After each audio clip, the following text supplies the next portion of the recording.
Morning students. चलते हैं हम लोग क्लास 10th का साइंस।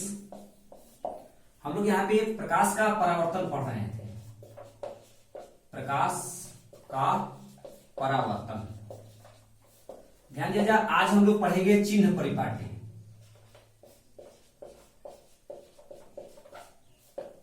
चिन्ह परिपाटी तो सबसे पहले हम लोग यहाँ पे प्रकाश का परावर्तन जब भी होगा दर्पण में होगा, ये जानते हैं हम लोग। चिन्ह परिपाटी से हम लोग विशेष तौर पे ये ध्यान दिया जाता है, कहीं पर भी अगर किसी भी दूरी को दर्शाना हो या इस पर आधारित अगर न्यूमेरिकल को सिद्ध करना हो या अगर आरेख खींचना हो तो चिन्ह परिपाटी की आवश्यकता होती है। तो हम लोग चलते हैं यहाँ पे अवतल दर्पण में। सबसे पहले हम पढ़ेंगे अवतल दर्पण में चिन्ह परिपाटी को। ये हमारा अवतल दर्पण हो गया, इधर स्थित करेंगे तब अवतल दर्पण होगा, ठीक है। तो हमने इधर स्थित किया, ये हुआ अवतल दर्पण।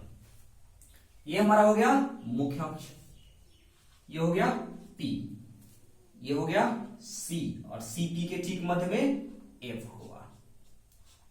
एक चीज और ध्यान रखना होगा, जो भी दूरी हम मापते हैं वह ध्रुव से मापा जाता है, P से मापा जाता है। जो भी दूरी मापी जाएगी वह P से मापी जाएगी। जैसे यहां पे वस्तु है OA, वस्तु है, और इसका प्रतिबिंब जो है वह हम पढ़े हुए हैं कि जब अनंत और C के बीच हो तो प्रतिबिंब C और F के बीच बनता है। तो यहां पर प्रतिबिंब बन रहा होगा, ठीक है। देख लेते हैं हम लोग यहाँ पे प्रतिबिंब IB, प्रतिबिंब बनेगा। चलते हैं। तो एक और यहां पे ध्यान रखना होगा, सबसे इंपॉर्टेंट बात कि जो भी दूरियां होती हैं दर्पण के सामने, ये दर्पण के सामने है, जिधर से प्रकाश का परावर्तन होगा वो दर्पण के सामने कहलाएगा, और ये दर्पण के पीछे है। तो एक चीज और यहां पर हम समझते हैं, ये जो हो गया दर्पण के सामने,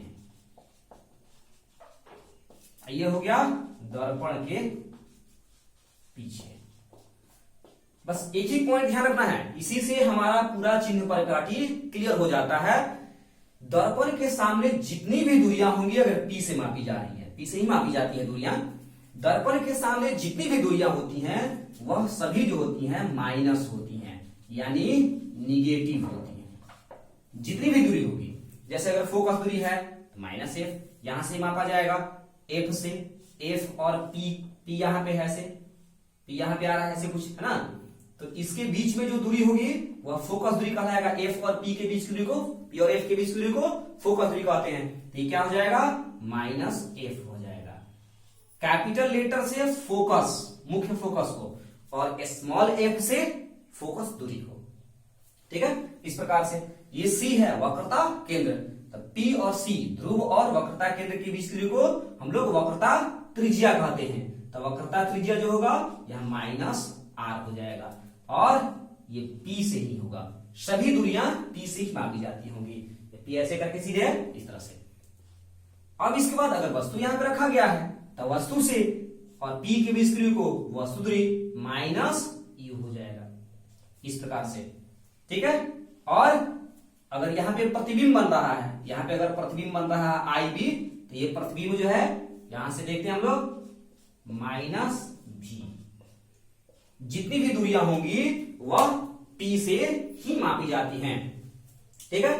तो एक ही चीज ध्यान रखना होगा कि दर्पण के सामने जितनी भी दूरियां होंगी वह निगेटिव होगी, नकारात्मक होगी, माइनस में होंगी, और दर्पण के पीछे जो भी दूरियां होंगी वह पॉजिटिव में होंगी। जैसे एक हम लोग पढ़ रहे थे इसी में अवतल दर्पण में ही कि जब वस्तु F तथा P के मध्य स्थित हो तो इसका प्रतिबिंब दर्पण के पीछे बनता है। तो दर्पण के पीछे जब बनेगा तो प्रतिबिंब दूरी क्या हो जाएगा, प्रतिबिंब दूरी क्या हो जाएगा, वहां प्रतिबिंब दूरी प्लस हो जाएगा, ठीक है। अब एक चीज और ध्यान देते हैं हम लोग, यहाँ पे एक और नोट ध्यान रखना है कि कभी भी वस्तु दूरी, चाहे वह किसी प्रकार का दर्पण हो या लेंस या कुछ भी हो, वस्तु दूरी हमेशा ऋणात्मक होता है। वस्तु दूरी हमेशा, वस्तु दूरी सदैव माइनस होता है, नकारात्मक होता है, ठीक है। तो इस तरह से हमारा ये चिन्ह परिपाटी हुआ। अब इसका एक टेबल हम लोग देख लेंगे। इसके पहले हम लोग देख लेते हैं अवतल दर्पण के बाद हम लोग देखते हैं उत्तल दर्पण। तो उत्तल दर्पण क्या है? जिससे प्रकाश का अपवर्तन उठे हुए भाग से हो। अवतल दर्पण जिससे प्रकाश का अपवर्तन दबे हुए पृष्ठ से हो। इस प्रकार से अब हम लोग देखते हैं यहां पे उत्तल दर्पण। ये हो गया, इसको हम लोग स्थित कर देंगे तो प्रकाश का अपवर्तन उठे हुए भाग से होगा। तो इस प्रकार से हो गया, ये उत्तल दर्पण हो गया। तो इधर जो है ये परावर्तक सतह है, इस तरफ वस्तु रखा जाएगा। तो ये हो गया दर्पण के सामने, ये भाग जो हो गया वह दर्पण के सामने। ठीक है, तो दर्पण के सामने है तो माइनस होगा, दर्पण के पीछे है तो प्लस होगा। तो इसका इसमें यहां पे होता है C, यहां पे होता है F और यहां पे P। तो फोकस दूरी है तो F क्या होगा? यहाँ पे पॉजिटिव होगा, प्लस F होगा। प्लस लिखने की आवश्यकता भी नहीं है, लेकिन यहाँ पे हम कन्फर्म के लिए लिख रहे हैं। फिर यह जो है C, R जो है वक्रता त्रिज्या, इस तरह से ये क्या होगा? ये पॉजिटिव होगा। और वस्तु इधर रखा जाएगा, वस्तु मान लीजिए कि यहां पर रखा गया तो ये वस्तु जो हो गया तो माइनस U हो गया। तो दर्पण के सामने जो भी दूरियां रखी जाएंगी वह माइनस होंगी और दर्पण के पीछे प्लस होंगी। इसी बात का ध्यान रखना है। बाकी आरेख हम लोग देखे हैं। ठीक है,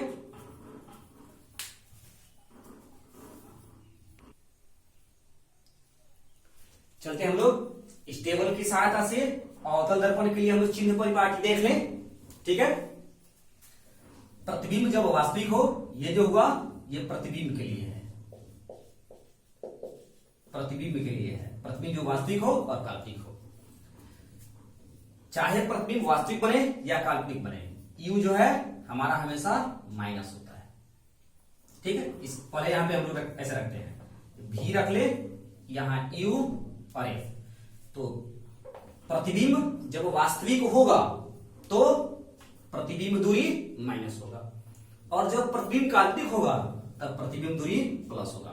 अब देखिए कैसे यहाँ पे वास्तविक का मतलब दर्पण के सामने, तो दर्पण के सामने जहां पर भी आया, ये ध्यान रखना होगा कि हम यहां पे देख रहे हैं कि प्रतिबिंब भी प्रतिबिंब दूरी, प्रतिबिंब जब वास्तविक है, हमने जैसे ही वास्तविक कहा इसका मतलब कि दर्पण के सामने।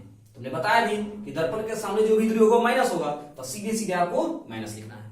और काल्पनिक है, काल्पनिक है मतलब दर्पण के पीछे, तो बस तुरंत उस ट्रिक का प्रयोग करना है कि दर्पण के पीछे है तो प्लस होगा, पॉजिटिव होगा।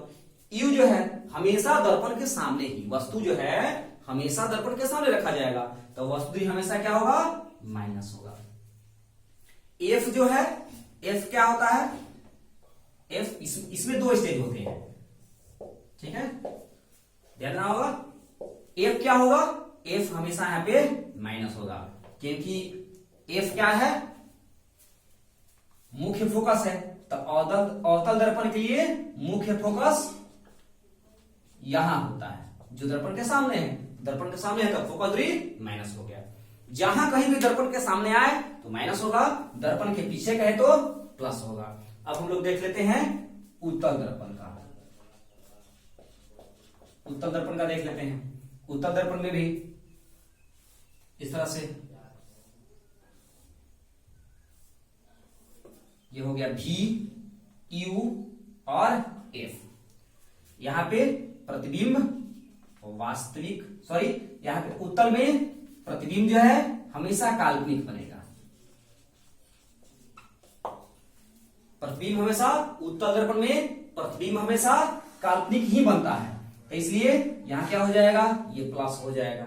U माइनस होगा, क्योंकि वस्तु जो क्या है हमेशा दर्पण के सामने रखा जाता है, तो दर्पण के सामने जो होगा हमेशा क्या होगा? ऋणात्मक ही होगा, चाहे तो प्रतिबिंब हमेशा काल्पनिक ही होता है। F जो क्या है, यहां पर F प्लस होगा, ध्यान देना होगा। F यहां पे फोकस दूरी जो है प्लस होता है, क्योंकि यहां पर देखिए ऐसे है, ये हमारा सॉरी ये जो है उत्तल दर्पण है। तो उत्तल में क्या होगा? इधर होता है C, यहाँ P और CP के मध्य में F होता है। तो F क्या है? दर्पण के पीछे है, तो दर्पण के पीछे तो क्या होगा? प्लस होगा। और इधर वस्तु रखा जाएगा, इधर ओ ए वस्तु रखा जाएगा, तो वस्तु क्या हो जाएगा, वस्तु माइनस होगा। हमेशा वस्तु दर्पण के सामने ही रखा जाता है तो माइनस हो जाएगा। और हम पढ़े हुए हैं कि उत्तल दर्पण में हमेशा प्रतिबिंब जो है वह काल्पनिक बनता है, सदैव प्रतिबिंब काल्पनिक बनेगा। तो प्रतिबिंब चाहे अनंत पर रखें या अनंत और पी के मध्य रखें, काल्पनिक बनेगा। काल्पनिक बनेगा मतलब दर्पण के पीछे बनेगा तो पॉजिटिव हो गया, प्लस हो गया। तो इस प्रकार से ये हमारा चिन्ह परिपाटी हुआ। अगर किसी प्रकार की परेशानी आता होगा, किसी प्रकार की परेशानी हो तो स्टूडेंट्स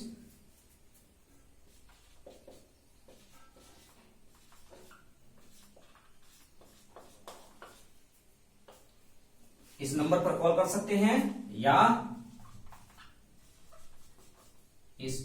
ये नंबर पर व्हाट्सएप भी आप कर सकते हैं।